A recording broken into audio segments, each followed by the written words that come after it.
Olá, pessoal! Estamos aqui para conversar sobre nossa função do segundo grau. E aí, você está pronto? Você está preparado? Já pegou todo o seu material aí? Já está a postos para a gente botar para descer aqui agora? Pois é. Esse é um assunto que tem caído no Enem. Existem alguns detalhes importantes que a gente precisa conversar aqui com vocês. Eu espero que esta aula seja muito proveitosa. Como sempre, separamos aqui 5 questões para que a gente possa conversar sobre o que é mais importante, né, em função de segundo grau para você no Enem. Então, sem mais delongas, sem mais moído, vamos botar aqui para descer e vamos começar a conversar já sobre a nossa primeira questão. Nessa primeira questão, é necessário que a gente conheça uma coisa chamada forma fatorada da função do segundo grau. Para você que não lembra o que é forma fatorada, vamos dar uma puxadinha aí na memória. Primeira coisa que você tem que saber na forma fatorada são as raízes da função. Não importa se a função tem a concavidade voltada para cima ou se a função tem a concavidade voltada para baixo. O que importa é que você saiba as raízes. Ela pode ter o buraco, né, a concavidade para cima, ela pode ter a concavidade para baixo. Mas o que importa mesmo, à primeira vista, são as raízes. Então tá aqui, ó, primeira raiz, segunda raiz. Lembrar que a raiz é o lugar em que a parábola toca o eixo x. Então, primeira raiz, segunda raiz.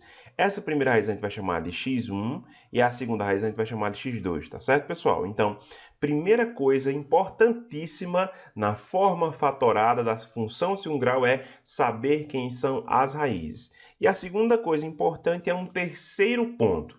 Muito comumente, o terceiro ponto que aparece, né, já tem 2 pontos, já tem as duas raízes.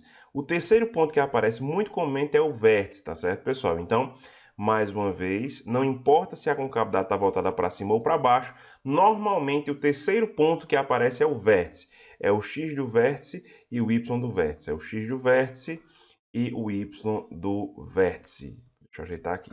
X do vértice e o y do vértice. Tranquilo?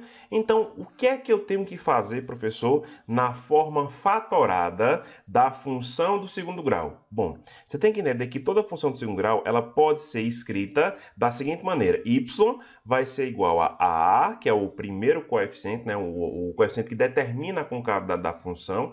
Lembrando que quando a concavidade está voltada para cima é porque o A é positivo, e quando ela está voltada para baixo é porque o A é negativo. Então, A, que é esse primeiro coeficiente, determina se o buraco está para cima ou o buraco está para baixo. A multiplicado por x menos a primeira raiz, multiplicado por x menos a segunda raiz. Esta é o que a gente chama de forma fatorada da função do segundo grau. Então, a forma fatorada da função do segundo grau é y igual a A vezes x menos a raiz, x menos a outra. Bom, dizendo para vocês aqui os passos que vocês devem seguir. Sempre que acontecer isso, a primeira coisa que você tem que fazer é encontrar as raízes, o x1 e o x2. Você vai trazer o x1 para cá e você vai trazer o x2 para cá. Uma vez que você coloca x1 no lugar dele, x2 no lugar dele, você precisa tentar encontrar o A. E como é que você vai fazer para encontrar o A? Você vai utilizar o terceiro ponto, que normalmente é o x do vértice e o y do vértice. Você vai fazer o seguinte, vai pegar o x do vértice e trazer para cá, vai pegar o x do vértice e trazer para cá. E quando você coloca o x do vértice na função, o que vai sair na função é o y do vértice. Aí você vai pegar o y do vértice e trazer para cá. Quando você fizer isso, você vai encontrar o A e, consequentemente, você vai encontrar a função completa. Então, recapitulando. Primeiro, você encontra as raízes, coloca uma raiz aqui, coloca outra raiz aqui. Segundo, você pega o terceiro ponto, substitui aqui na função e encontra o A. E com isso você encontrou a expressão da sua função na forma fatorada, e isto é extremamente importante para o Enem. Você precisa se conhecer, precisa saber o que é esta forma fatorada. Então vamos aplicar aqui nessa questão para vocês verem como é que esse negócio pode cair no Enem. Vamos lá. João colocou para carregar seu celular, que estava completamente descarregado. Em seguida, anotou diversas vezes o tempo decorrido do carregamento, em minutos. Olha, o tempo de carregamento está em minutos, ok?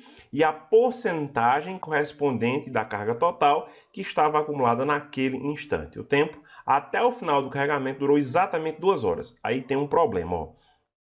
Final do carregamento durou exatamente 2 horas. Primeiro ele fala que o tempo está em minutos. No momento em que ele fala 2 horas, você tem que entender que 2 horas não é 2 não. 2 horas é o mesmo que 120. Oxe, professor, por quê? Porque o tempo está em minutos. Então, quando a gente for identificar 2 horas no gráfico, não vá procurar pelo 2, procure pelo 120. Por quê?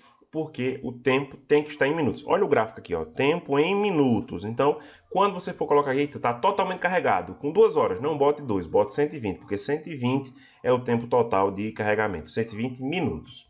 João representou suas observações como pontos no plano cartesiano, onde no eixo horizontal assinalou o tempo decorrido após o início do carregamento e no vertical a porcentagem correspondente carga acumulada, da carga acumulada, tá certo?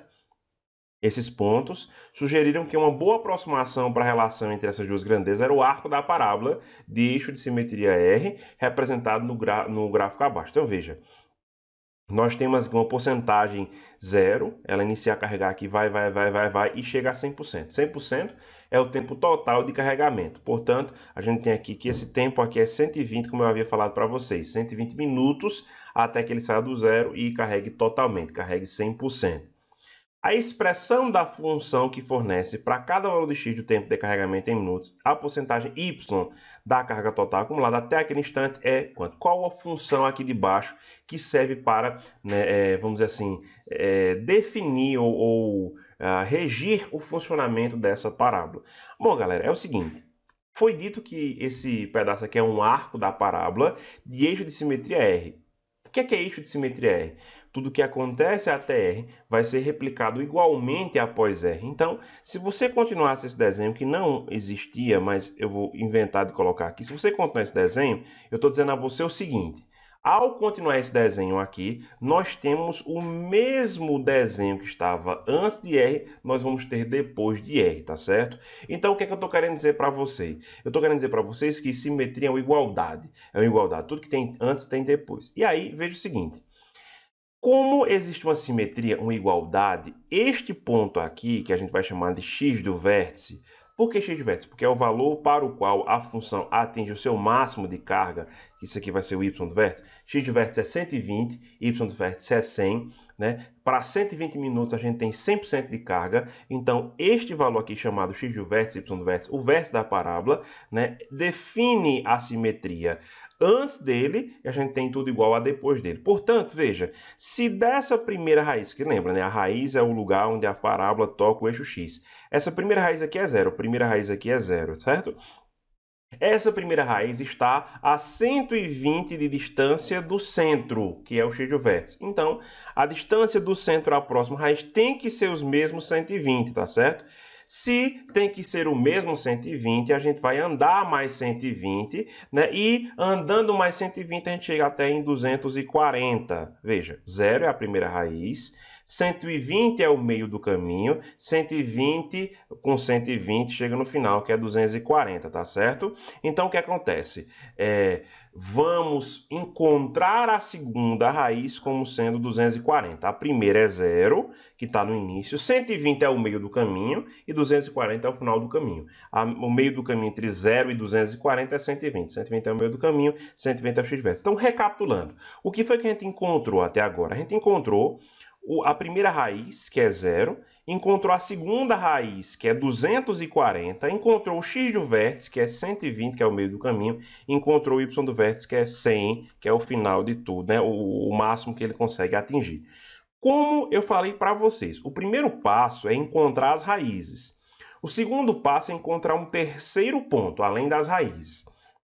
E com isso, nós conseguimos encontrar a expressão, né, da função na sua forma fatorada. Então, eu vou aplicar exatamente isso que a gente está conversando. O primeiro passo é pegar as raízes e colocar na função lá. Y vai ser igual a x menos a primeira raiz, que é 0, x menos a segunda raiz, que é 240. Eu coloquei aqui. E agora? Eu vou trazer o x do vértice e o y do vértice. Eu vou colocar o x do vértice aqui, vou colocar o x do vértice aqui, vou colocar o y do vértice aqui para que eu consiga descobrir quem é o a da minha função. Então, vamos lá. Y do vértice é 100. 100 vai ser igual a, que é o que eu quero descobrir. X do vértice, 120 menos 0. X do vértice, 120 menos 240. Então, vamos embora. 100 vai ser igual a vezes 120 vezes menos 120, ok?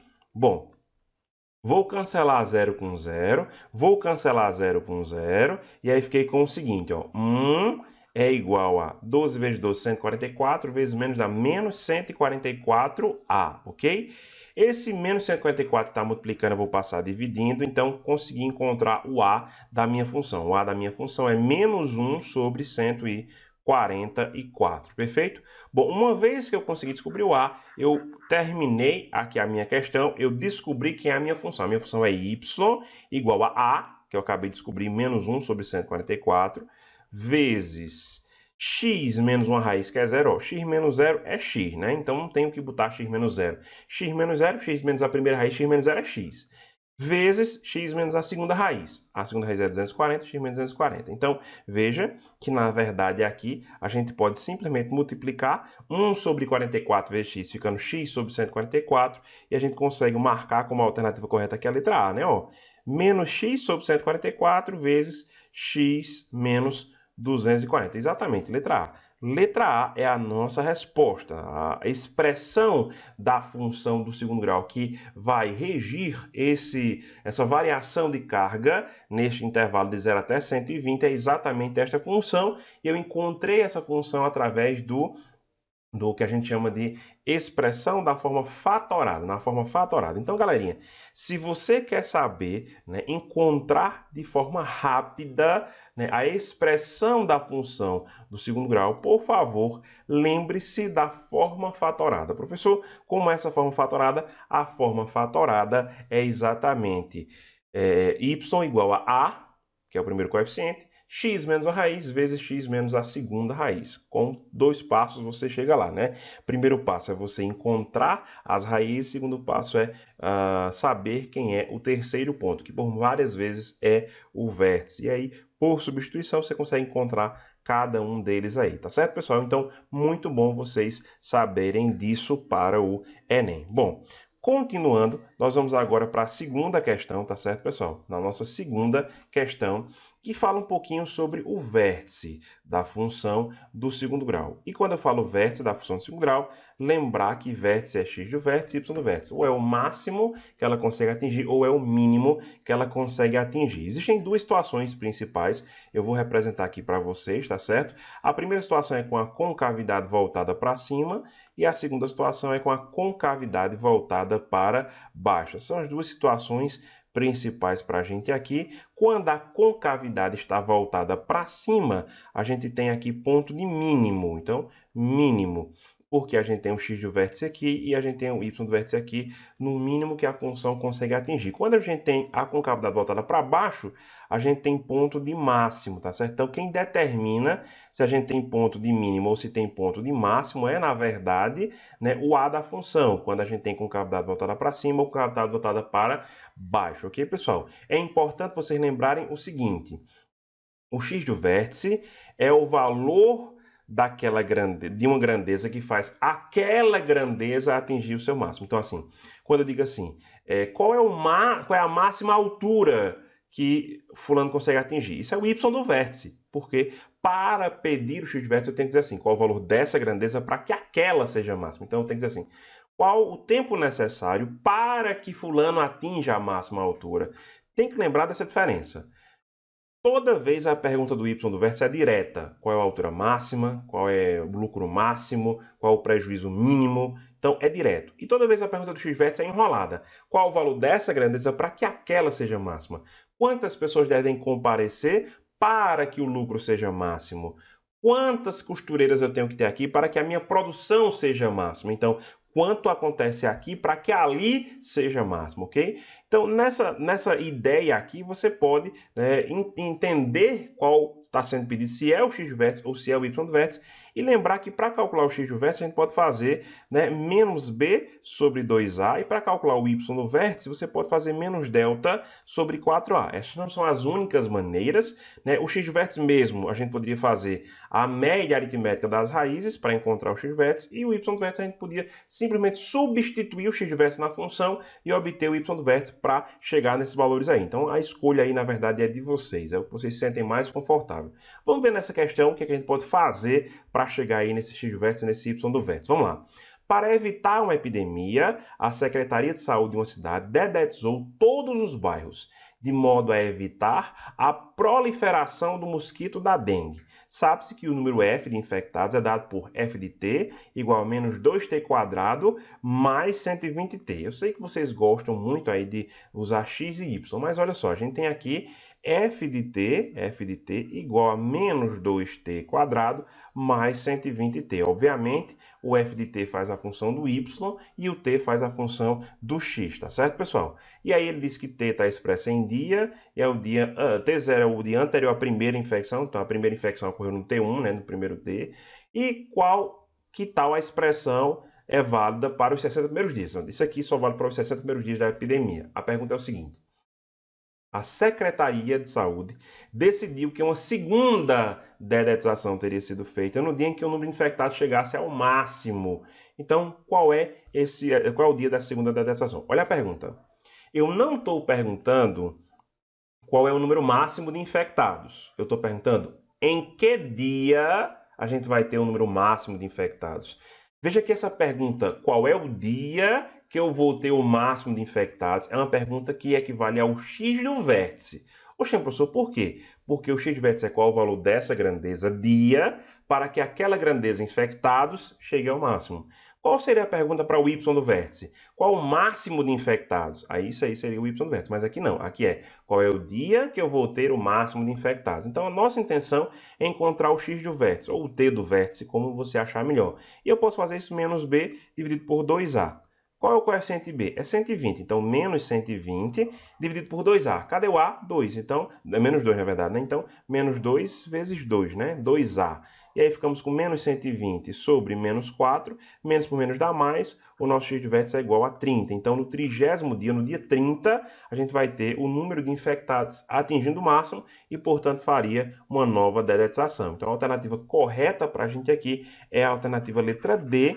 E para chegar nessa alternativa, eu simplesmente tive que entender que nessa questão eu tive que utilizar o x do vértice. Lembrando que o x do vértice é aquela pergunta mais enrolada. Qual o valor dessa grandeza para que aquela grandeza atinja seu máximo? Qual o valor dessa grandeza para que aquela grandeza chegue ao máximo ou ao mínimo, tá certo, pessoal? Então, mais uma questão aí resolvida para vocês, mais um conteúdo relembrado, mais um tema importantíssimo relembrado aí para vocês, tá certo, pessoal? É muito importante que vocês lembrem de tudo isso que a gente está conversando. Isso é muito importante para vocês no Enem. E agora a gente vai ver aqui uma questão um pouco mais completa, um pouco mais complexa também, né? Um pouco mais de raciocínio para a gente aqui nessa questão número 3. E a gente vai lembrar algumas coisas, tá certo? Primeira coisa que a gente vai lembrar aqui. Bom, quem determina a concavidade da função é o coeficiente a. Então, se o a for positivo,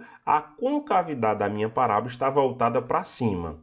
Se o a for negativo, a concavidade da minha parábola está voltada para baixo. A gente precisa lembrar de tudo isso, né, dos coeficientes, para que a gente possa se dar bem aí no Enem. Outra coisa importante para a gente lembrar é sobre o coeficiente b, tá certo, pessoal? O coeficiente b determina qual é o ramo da parábola que toca o eixo y, se é o ramo ascendente ou se é o ramo descendente. Então, quando o b for positivo, quem toca o eixo y é o ramo ascendente. Veja, a parábola, ela tem o seu vértice, que é aqui em cima, deixa eu até fazer de verde para destacar, tem o seu vértice que é aqui em cima, esse é o ramo ascendente e esse é o ramo descendente. Então, quando o B é positivo, quem toca o eixo Y é o ramo ascendente. Então, tá aí, ramo ascendente tocando o eixo Y. E quando o B é negativo, quem toca o eixo Y é o ramo descendente. Então, ramo descendente tocando o eixo Y, ramo descendente. Lembrando que isso aqui é o vértice, esse aqui é o descendente, esse aqui é o ascendente. Então, temos aqui o ramo descendente tocando o eixo Y. E para a gente finalizar, né, o C é exatamente o valor que a função vai tocar o eixo Y. Então, vamos lá. Se eu tiver aqui uma função do segundo grau, uma parábola, esse valor aqui em específico é o próprio C, tá certo, pessoal? Então, esse C é o valor específico. E aproveitando o ensejo, se o B for positivo, não é o ramo ascendente. Se o B for negativo, não é o ramo descendente. Se o B for zero, é o próprio vértice, tá certo? Que toca o eixo Y. Então, Com isso, a gente tem que lembrar também o seguinte: o vértice é o ponto de máximo ou o ponto de mínimo. A função, se o A for positivo, tá certo, pessoal? Decresce ramo descendente até o vértice e cresce depois do vértice. Agora, se o A for negativo, ela cresce até o vértice e decresce depois do vértice. É só olhar o formato da parábola e ver o que está acontecendo, se ele está subindo ou se está descendo. É basicamente isso que você tem que entender. Essa questão explora essa ideia, que diz assim, ó, suponha que no período de 45 dias, o saldo bancário de uma pessoa possa ser escrito por essa expressão. Então, essa expressão aqui, pessoal, tem um A positivo, então concavidade voltada para cima, um B negativo, isso quer dizer ramo descendente é quem toca o eixo Y, e um C igual a 1.400, ou seja, ele toca exatamente no ponto 1.400. Então, se eu fosse esboçar, isso aqui não é o gráfico lindo e perfeito dessa função, mas se eu fosse esboçar o gráfico dessa função, eu teria algo nesse estilo. Veja, concavidade voltada para cima, porque o A é positivo, ramo descendente tocando o eixo Y, ramo descendente tocando o eixo Y, então seria um negócio assim. E o lugar que ele toca o eixo Y é o C, que no caso é 1.400. Veja como é que está a situação aí, tá certo, pessoal? Então veja, este é um esboço do gráfico, tá certo? Aí, vamos lá. Considerando os dados apresentados, é correto afirmar o quê? O saldo aumentou em todos os dias? Ih, rapaz, ó, se é uma função de segundo grau, teoricamente ela cai para depois subir, mas vamos tentar interpretar quem são os dias aqui. Como é que eu faço para descobrir exatamente o dia que tudo muda? Como é que eu faço para descobrir exatamente o dia que esse meu saldo vai atingir o mínimo? Porque veja, esse saldo começa em 1.400, ele cai, até atingir o mínimo. Depois que ele atinge o mínimo, ele sobe. Então, para descobrir o dia para que esse saldo atinja o mínimo, eu tenho que encontrar o x do vértice. E como é que eu faço para encontrar o x do vértice? O x do vértice é menos b sobre 2a. Então, o meu x do vértice vai ser menos 240, ou seja, mais 240, que é o b, sobre 2a, que é 2 vezes 10. 0 sai com 0, 24 sobre 2 dá 12. Então, o dia 12 é o dia D. No dia 12, o saldo atinge o seu mínimo. Antes do dia 12, o saldo só fazia cair e depois do dia 12, o saldo só faz subir. Então, o dia 12 é o dia chave, é o dia específico. Vamos lá. O saldo aumentou em todos os dias do período? Não. Ele caiu até o dia 12 e depois do dia 12 ele subiu. Então, essa primeira aqui é falsa, tá certo, pessoal? Falsa. O saldo diminuiu em todos os dias? Falso. Ele caiu até o dia 12 e depois do dia 12 ele subiu. O menor saldo no período ocorreu no dia 12? Exatamente. A alternativa letra C é a alternativa correta. O menor saldo do período acontece aqui, no dia 12. Certo? O menor saldo do período foi R$ 12? Não. 12 é o dia em que o saldo é mínimo. Para eu saber o saldo mínimo, eu tenho que pegar esse 12 e colocar dentro da função, tá certo? Tem que fazer 12 ao quadrado, 144, vezes 10, 1.440. 12 vezes 240 vai dar 2.880. Então, 1.440 menos 2.400, menos 2.880 dá menos 1.440. E aí, menos 1.440 mais 1.400 dá menos 40. Então, o saldo foi negativo, né? E dá pra gente ver aqui, né? O saldo tem que ser negativo, não dá para ser um saldo positivo. Então, ele ficou devendo, estava no vermelho a conta, né? Então, não é a letra D. O saldo ficou positivo em todos os dias? Mentira, né? Ó, aqui embaixo ele está negativo, né? Ele está com saldo no vermelho. Então, na verdade, pessoal, a resposta correta para a gente realmente é a letra C. E é importante que você conheça os coeficientes, que você conheça como operar com esses coeficientes aí, para que você tenha agilidade e entenda o que está acontecendo em relação à sua função do segundo grau. Então, só recapitulando, o A determina se a concavidade está para cima ou para baixo, o B é o ramo que toca o eixo Y e o C é exatamente o valor, o número que ele vai tocar o eixo Y, ok, pessoal? Bom, então vejam que a gente está aí relembrando os pontos principais da função do segundo grau. É importante que a gente saiba esses pontos, é importante que a gente saiba aplicar todos esses pontos na função do segundo grau. Eu quero que você, né, após ver essa aula, tente resolver as questões sozinho para ver se vocês realmente conseguem aplicar tudo isso que a gente está conversando com vocês. É importante, viu, saber aplicar, é importante. Vou agora passar para a próxima questão, a questão número 4, tá certo, pessoal? Extremamente linda essa questão. assim, bem parecida com outras questões que já caíram no Enem, então é provável que a gente tenha uma questão semelhante a essa no Enem, e vamos meter bronca para a gente, né, resolver essa danada aqui. Vamos lá. O corte transversal de um túnel de pista única, em que a base tem 20 metros de largura e a altura máxima é de 8 metros. Então, peraí. É um corte, eu tenho a altura máxima aqui de 8 metros, tá certo? E a base aqui, ó, de 20 metros de largura, perfeito. Tem o formato de arco de parábola, conforme representado na ilustração, né, no gráfico a seguir, e tem o vértice V aqui da parábola, beleza. Um caminhão cujo formato do corte transversal de sua carroceria é um retângulo, então o caminhão tem um retângulo aqui na carroceria, tem a altura do chão até o ponto mais alto igual a 6. Eita, então peraí, eu tenho um caminhão, vai passar um caminhão aqui, e esse caminhão, né, do chão até o ponto mais alto dá 6. Veja, a altura máxima desse negócio aqui é 8. A gente está vendo que o caminhão tem a altura máxima 6, né? Então a altura do caminhão é 6. Então dá para passar. Agora sim, dá para passar na altura. Mas será que na largura dá para passar? Porque assim, não é só a altura, é a largura também. Imagina se a largura for maior. Se a largura for maior, esse caminhão não vai passar. Imagina que ele seja 6, mas ele seja bem largo assim o caminhão. O caminhão não passa.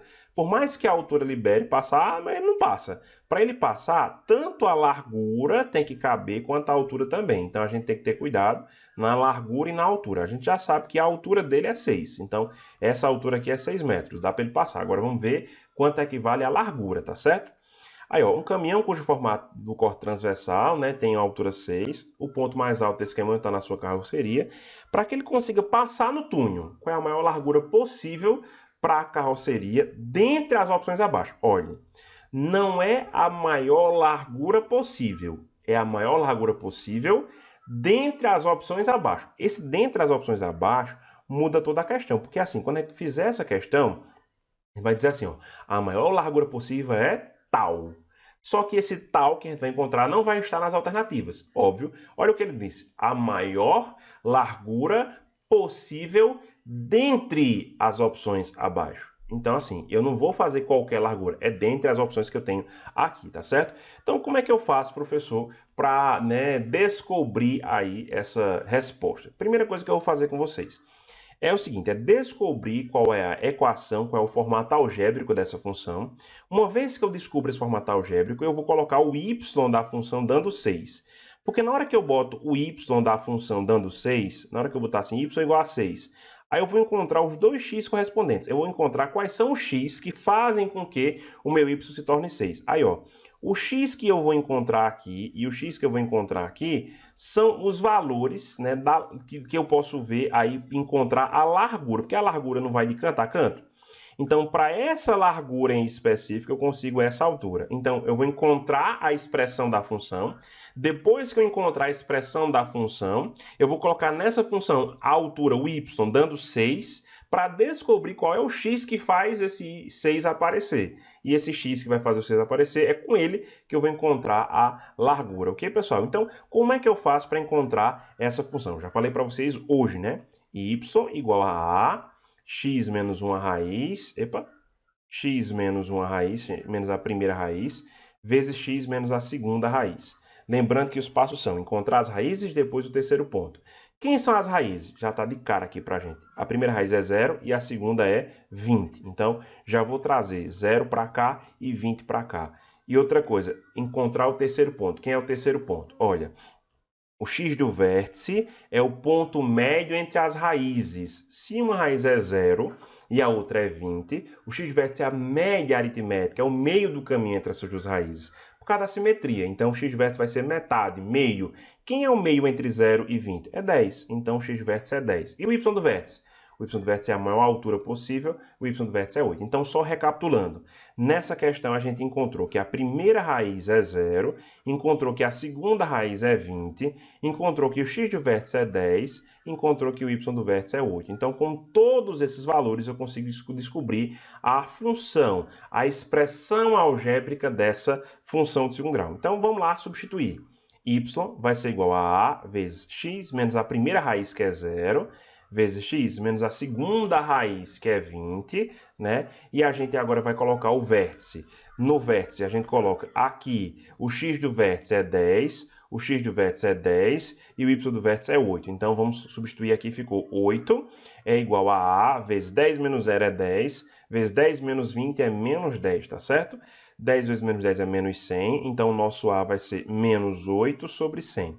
Dá para simplificar, tá certo? Mas eu vou deixar assim mesmo. Vou deixar 8 sobre 100 porque é mais fácil fazer conta com 100 lá embaixo do que fazer com outro número. Então vai ficar 8 sobre 100 mesmo, tá certo? A é menos 8 sobre 100. O que bate com isso aqui porque, ó, menos 8 sobre 100 A é negativo com cavidade voltada para baixo. Então eu encontrei que a expressão da minha função é y igual a, que é menos 8 sobre 100, vezes x menos a primeira raiz, que é 0, x menos a segunda raiz, que é 20. Isso aqui é a nossa expressão da função do segundo grau. Aí a minha pergunta é o seguinte: qual é a largura máxima que eu posso ter para que a altura dê 6? Então, se eu quero que a altura dê 6, se eu quero que o y dê 6, eu vou pegar esse y no lugar dele e eu vou colocar 6. Eu quero que a altura dê 6. A minha altura do caminhão, o meu caminhão tem a altura 6. O y do meu caminhão é 6. Se o y do meu caminhão é 6, quem é a largura? Quem é o x? Como é que eu vou fazer para encontrar isso? Substituindo. Então, substituindo, a gente vai ficar da seguinte maneira. Olha só. 6, né, que é a altura do caminhão, 6, que é a altura do caminhão, vai ser igual a menos 8 sobre 100, vezes x menos 0, que eu vou colocar aqui só x, vezes x menos 20. Perfeito, perfeito, perfeito. Olha só. Eu vou jogar esse 100 aqui para cima, 6 vezes 100 dá 600, e eu vou jogar esse 8 aqui para baixo. Então, 100 vezes 6, 600, dividido por 8, 75. Então, 75 vai ser igual a menos x vezes x menos 20. Bom, eu vou aplicar a distributiva aqui, tá certo? E a gente ficar com menos x ao quadrado, menos por menos, mais 20x, igual a 75. Agora eu vou jogar tudo para um membro só, para a gente ficar com uma equação bonitinha aqui, tá certo? Menos x quadrado quando passa para lá, fica x ao quadrado. Mais 20 passa para lá, menos 20. 20x, né? Menos 20x. E o 75 já estava lá, tá certo? Então, isso aqui vai dar igual a 0. Então, ficamos com delta, né? Para a gente encontrar as raízes aqui agora. Lembrar que delta é b ao quadrado menos 4ac, tá certo, pessoal? Então, delta vai ser b ao quadrado menos 20 ao quadrado menos 4 vezes a, que é 1, vezes c, que é 75. Então, ficamos com delta igual a menos 20 ao quadrado é 400, menos 4 vezes 1 vezes 75 dá menos 300. 400 menos 300 é 100. Que coisa boa, que coisa linda. Um deltinha lindo assim pra gente. Quem são os nossos x aqui? X vai ser igual a menos b, mais ou menos a raiz de delta, sobre 2a. Estamos relembrando como calcular aí as raízes de uma função de segundo grau. Então, menos b, menos menos 20 dá mais 20. Mais ou menos raiz de 100 é 10. 2a é 2. Então, a primeira raiz vai ser 2 mais 10, 12. Sobre 2, 6. Segunda raiz, 2 menos 10, menos 20 menos 10. Eita, fiz errado aqui, né, pessoal? Vamos voltar um pouquinho. Desculpa aí, pessoal. Eu acho que eu fiz errado. De novo. 20 mais 10, 30. Agora sim, né? Agora sim. 20 mais 10, 30. Sobre 2, 15. Ah, agora sim. 20 menos 10, 10. Sobre 2, 5. Então, as duas raízes são 5 e 15. Ah, agora sim. Então, são 5 e 15 as duas raízes. As duas raízes são 5 e 15. Bom, professor, o que quer dizer que as duas raízes são 5 e 15? Vamos voltar aqui para o gráfico e mostrar a vocês. Se as duas raízes são 5 e 15, isso quer dizer o seguinte, ó. O 5 está aqui, vou até colocar em roxo aqui, ó. O 5 está aqui e o 15 está aqui. Então, o meu caminhão pode ter a largura que vai do 5 até chegar no 15. Quando ele tem uma largura que vai do 5 até chegar no 15, a altura dele é 6. Só que do 5 até chegar no 15 se passam 10. A maior largura de um caminhão para passar aqui é 10. Só que ele passaria justo, né? Ele passaria triscando cada pontinho desse aí. Qualquer vacilo, qualquer toque que ele desse para um lado ou para o outro, simplesmente arranharia e amassaria tudo. Então, veja, quando eu encontro as raízes como sendo 5 e 15, eu encontro os limites máximos que o caminhão pode passar, de 5 para 15. Quando você tem x igual a 5, a altura é 6. Quando você tem x igual a 15, a altura é 6. No entanto, a gente lembra que a gente quer dentre as opções abaixo. Então, a maior largura é 10. A maior é 10. Porém, não tem 10 nas alternativas. Veja, Eu não posso botar um caminhão com largura 15, porque se eu botasse com largura 15, nem entrar, nem passar, passava. Eu não posso com 13, não passa. Eu não posso com 11, não passa. Eu posso com 6 e eu posso com 8. 6 passaria e 8 passaria, porque o máximo é 10, então 6 passaria e 8 passaria. Mas ele quer a maior largura possível dentre as opções. Então, a maior largura possível dentre as opções é a alternativa letra B, 8. Dentre as opções, a maior largura possível é 8. Por quê? Porque eu mostrei para vocês que para uma altura de 6, eu posso um caminhão ir de 5 a 15. De 5 a 15, 10. A distância entre 5 e 15 é 10. Só que se eu colocar um caminhão com largura 10, ele vai rasgar tudo aí. Ele vai, né? Qualquer toquezinho que eu der na direção para um lado ou para o outro, né? Rasga tudo. Então, tem que ser menor do que 10. E menor do que 10 aqui, o que tem é o 8. Ou para você, porque não pode ser o 6, porque ele quer o maior possível. Pode ser 6, sim, pode. Mas como ele quer o maior possível, a gente vai pegar o 8, que é o maior possível dentre as alternativas que a gente tem aí nessa questão, tá certo, pessoal? Então, aqui nós temos como alternativa correta a alternativa letra B. Perfeito, pessoal? Questão um pouquinho mais trabalhosa, um pouquinho mais complicada, um pouquinho mais demorada, mas eu tenho certeza que vocês conseguiram pegar, conseguiram entender direitinho aí esta parada, beleza? Vamos agora, pessoal, né, para a próxima questão, para a nossa última questão, questão número 5, tá certo? Espero que vocês estejam gostando aí dessa revisão. A gente está relembrando muita coisa boa, muita coisa massa, aí muita coisa importante e necessária para vocês no Enem. Então vamos lá para a última questão.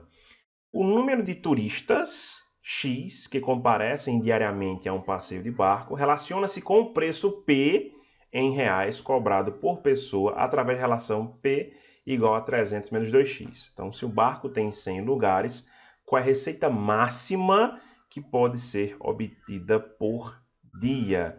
Bom, pessoal, veja só. Quantos turistas comparecem? X.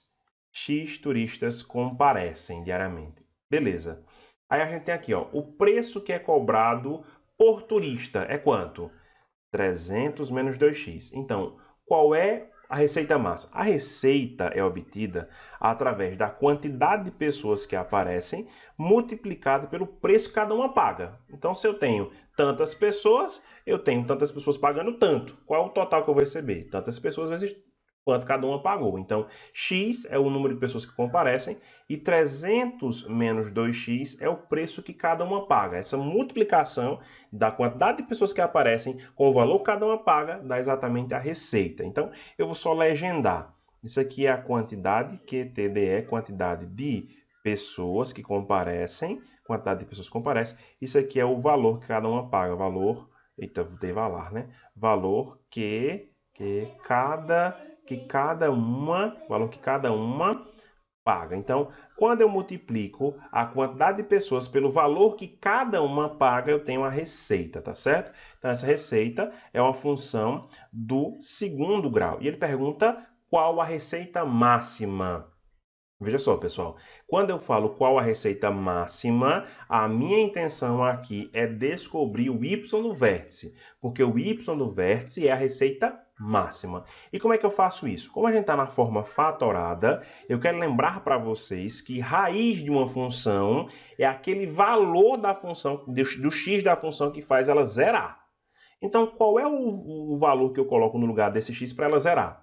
Basta colocar 0. Se eu colocar x1 igual a 0 aqui no lugar de x, 0 vezes qualquer coisa é 0. Então, x1 é 0, 0 é a primeira raiz. 0, se eu colocar x igual a 0, eu vou zerar tudo aqui, tá certo? E qual é a segunda raiz? Qual é o valor que eu coloco no lugar desse x aqui para que tudo zere aqui? Com certeza, a gente vai ter aqui, pessoal, o x igual a 150. Por que 150? Porque 150 vezes 2 dá 300 e 300 menos 300 dá 0. Então, a segunda raiz é 150. A primeira raiz é 0 e a segunda é 150. Professor, o que é raiz? É o valor que eu coloco no x que faz a função zerar, que faz a função zerar, ficar zerinho, bonitinho. Tá certo. Tudo bem, professor. Para que vai servir essas duas raízes, né, sendo uma 0 e a outra 150? Para que vai servir isso? Para a gente saber que o x do vértice é a média aritmética das duas raízes. Então, eu vou pegar a primeira raiz, que é 0, vou somar com a segunda raiz, que é 150, e vou dividir por 2. Esta média aritmética é exatamente né, o x do vértice. O x do vértice aqui é 0 mais 150, 150 sobre 2, 75. O que é que isso quer dizer? Isso quer dizer que quando 75 pessoas comparecerem, eu vou obter um lucro máximo. Isso não quer dizer que o lucro máximo é 75, não, porque o lucro máximo é obtido através do y do vértice. Eu acabei de encontrar o x do vértice. E aí, a gente sabe que uma das possibilidades, uma das maneiras de encontrar o y do vértice é simplesmente pegando o x do vértice e colocando dentro da função, substituindo ele dentro da função. Então, o meu y do vértice, ou seja, a minha receita máxima, vai ser 75 multiplicado por 300 menos 2 vezes 75. Eu substituí, eu peguei o 75 e coloquei o 75 dentro da função. Porque eu sei que quando eu coloco o x do vértice dentro da função, a minha resposta vai ser o y do vértice, que é o que eu tanto procuro, que é a receita máxima que eu desejo encontrar. Então, 75 vezes 300, 2 vezes 75 dá 150, e a gente vai fazer aqui y do vértice igual a 75 vezes 150, tá certo, pessoal? E aí, galerinha, quanto é que fica 75 vezes 150? Vamos lá fazer essa continha aí. 75 vezes 150. A gente pode fazer 75 vezes 100, né, que dá 7.500. 75 vezes 100, que dá 7.500. E a gente pode... desculpa, 7.500 é 7.500, 7.500, beleza. E 7.500, é isso aí.